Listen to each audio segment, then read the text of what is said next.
بعد استهدافات قوات الاحتلال المتواصلة لمجمع الشفاء الطبي ومناطق أخرى في شمال قطاع غزة، بدأ النازحون في المجمع البحث عن أماكن أخرى للجوء إليها.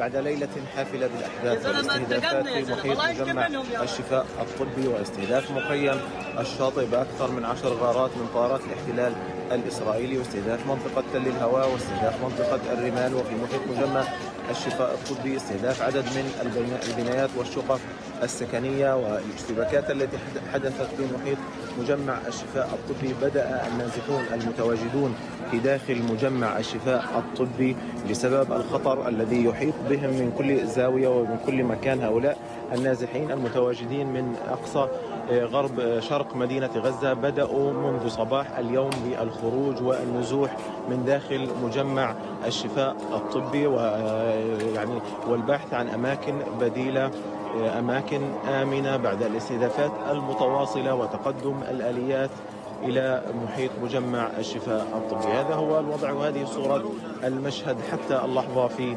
مدينة غزة وغرب مدينة غزة ومن داخل مجمع الشفاء الطبي. هذا هو المشهد وهذه هي الصورة ننقلها لكم مباشرة من داخل مجمع الشفاء الطبي.